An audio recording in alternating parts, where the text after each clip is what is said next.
I am tasked to give some form of eulogy for Tito Johnny and to the remembrances of his life. But mine will only be a small voice, together with the voices of the greats, the icons of our history, of our legislature, of our legal system, of our jurisprudence. It just goes to show that he has touched every part of Philippine society, and not just touched, but influenced it greatly. And he worked very hard to always do that for the good. And so there are many commentators who can better express the greatness in those grand settings that I mentioned to Tito Johnny. So perhaps what I can contribute is how I knew Tito Johnny. And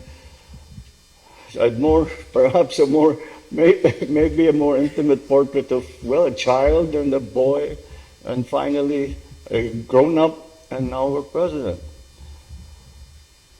I don't actually remember the day that I met Tito Johnny, that somebody said to me, that my father probably would say, this is your Tito Johnny. I don't remember anything like that.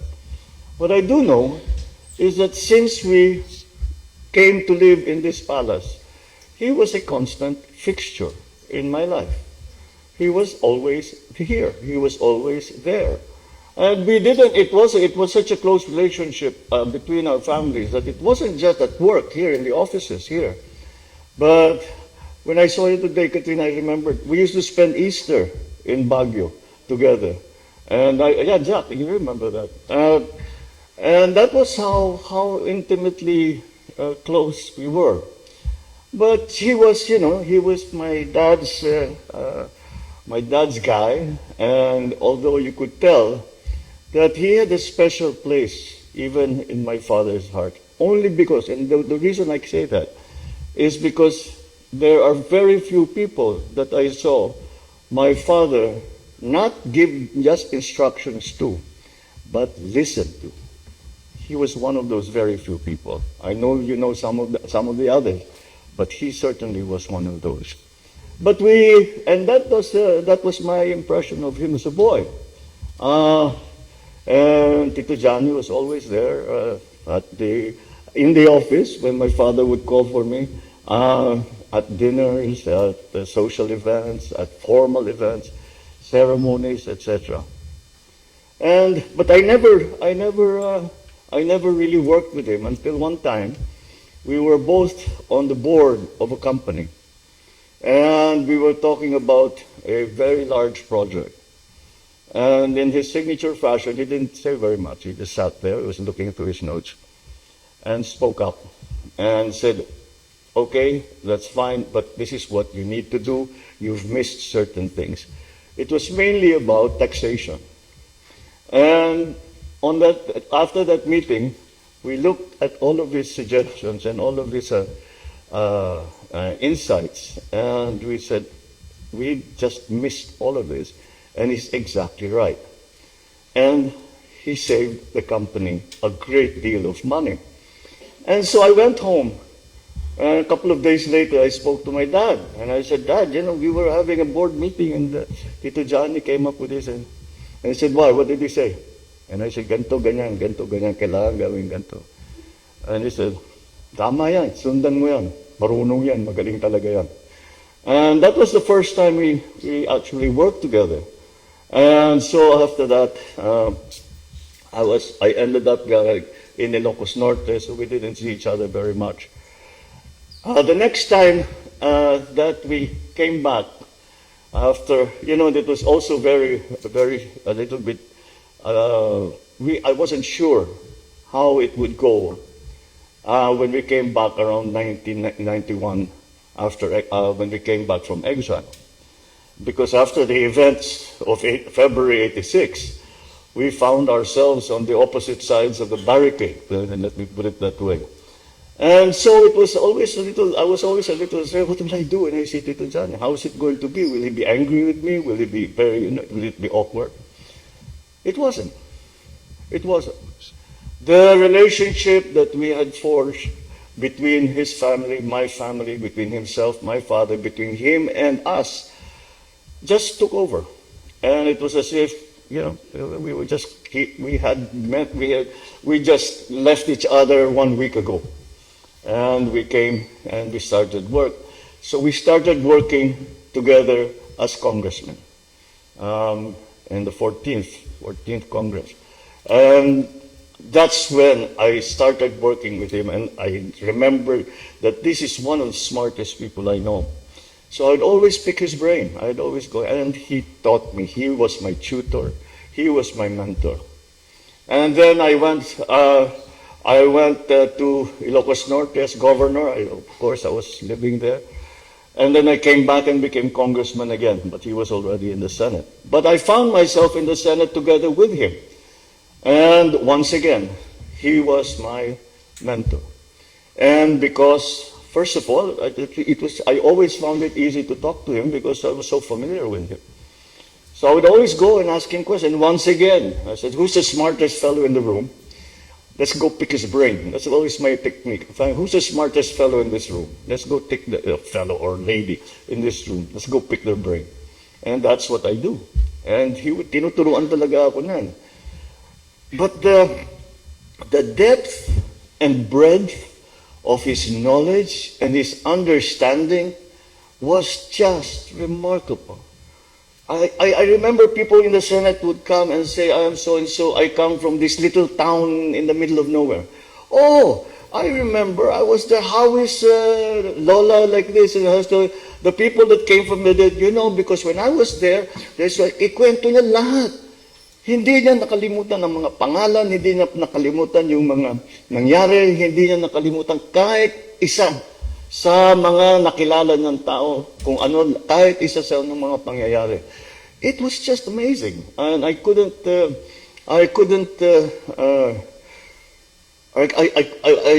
aspired, I said to just a little part of that understanding and of that wisdom that he had acquired. Because Tito Johnny never took anything lightly. He was a very serious person. Everything that came to him, he would think about very hard. He would study about very, very hard. And he will not, until he has some conclusions, he will not say anything until his thoughts are totally formed and completely formed. And that was why he is such a good lawyer, he was such a good congressman, such a good Senate president. And he was good at wherever he found himself, he took the job very, very seriously. He studied very, very hard. And so during the Senate, I remember he took me by surprise once in the Senate. We were discussing the Bangsamoro Basic Law. And he was interpolating me because I was sponsoring a substitute bill. And so he said, Bong, I'm going, Bongbong, Bongbong, tawag niya sa akin. Bongbong, ito ka. Ako interpolating kita, ha? So you be ready because I got it. Okay. So we were in the middle of this interpolation.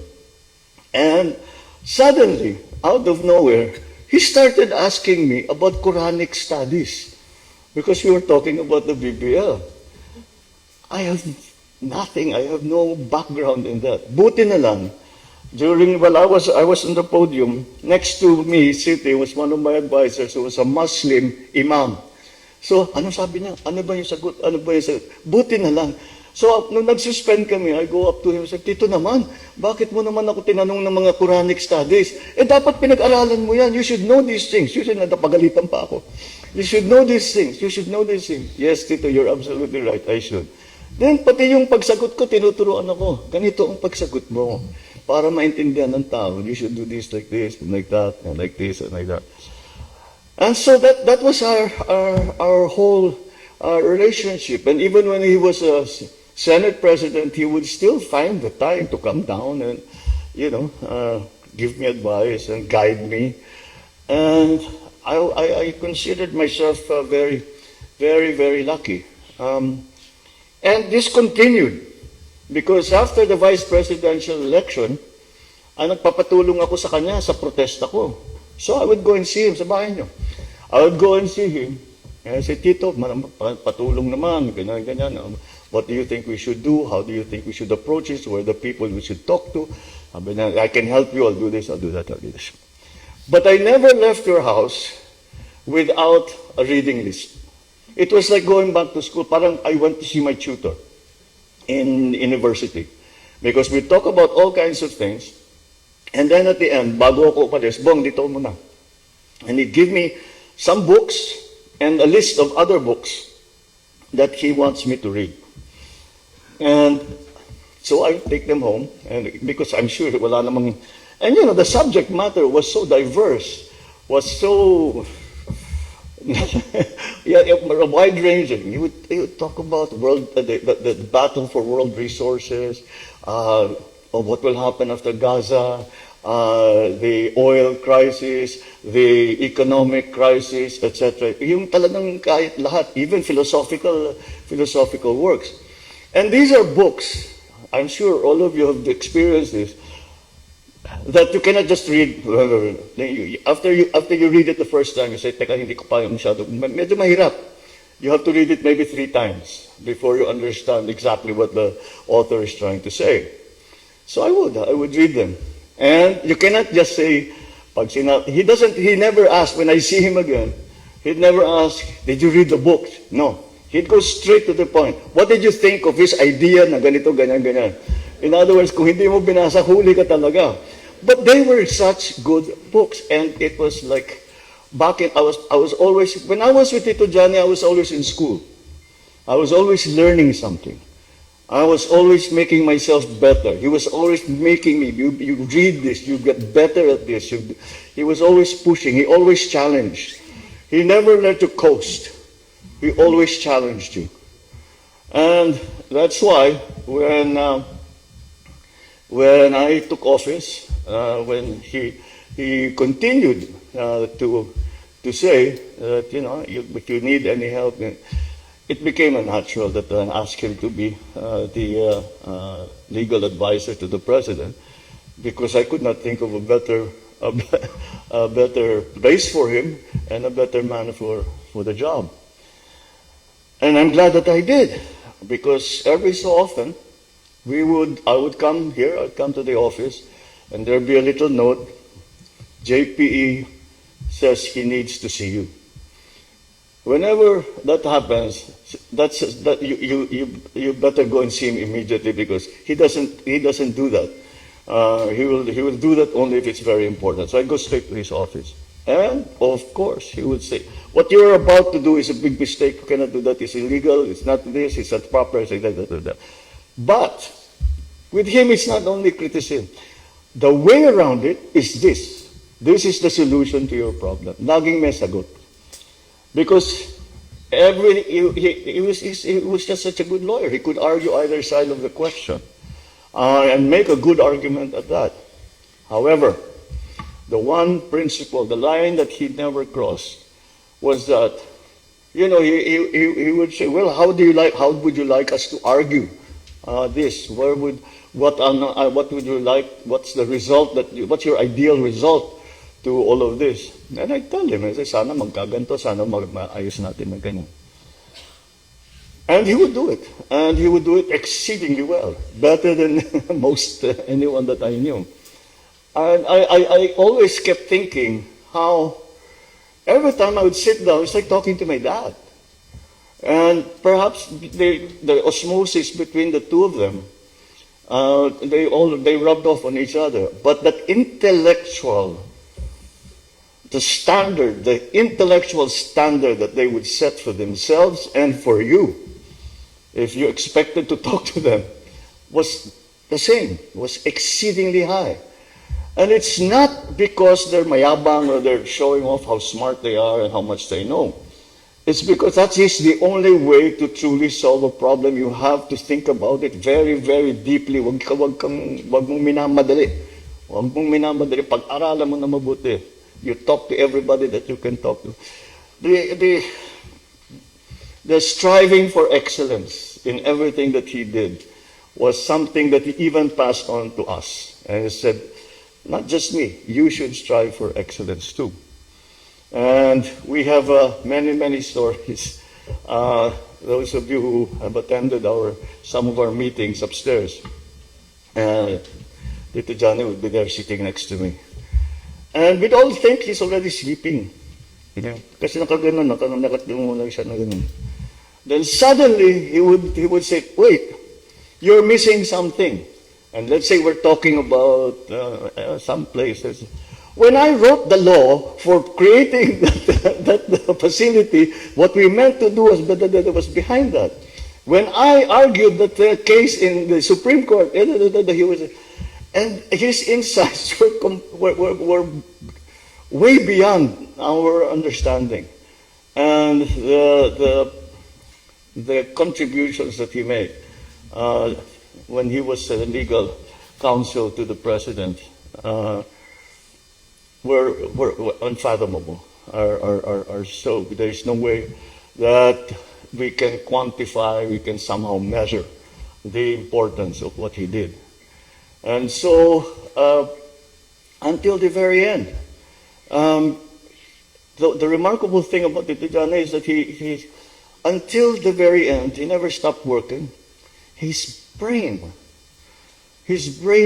kept working. He still, until the last day that I spoke to him, ganun pa rin yung kanyang memory, ganun pa rin yung kanyang cognitive ability, ganun pa rin yung, his brain was a 20-year-old brain in a 100-year-old body. Oh, by the way, the 100-year-old body, when we celebrated the video that you saw, where we celebrated his 100th year, after that, I said, Tito, I kept asking him, Tito, what's the secret? How do you stay young like you, And he just smiled. He never really said anything. And so, of course, again, during his birthday celebration, I said, Tito, ano ba sekreto? I want to be like you also when at first I want to live to 100 years old. And I want to be like you when I'm 100 years old. And then sabi niya, alam mo anak, I'm not sure that I'm 100 years old. I think I'm older. Sabi ko, bakit? Nawala yung records ko sa gera. But eventually, I found, apparently, Katrina just told me, that he found his papers eventually. And ladies and gentlemen, this man was 103 years old, which is even more remarkable.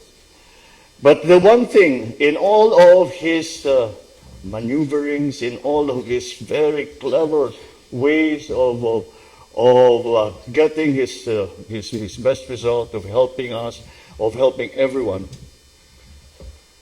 the one line that I noticed that he never crossed was this. Yeah. When he believed in his heart of hearts that what you were trying to do was against the national interest, he would remove himself. And he'd say, I do not agree with this. You go ahead and do what you think is proper, but I cannot be part of this. And that was Tito Johnny all the way. He was, after being the genius of a lawyer, after being a long-serving, taking all the very important positions in all the departments of government, the legislature, the judiciary, and the executive. After all that, that is the most important part of him was his being a national servant.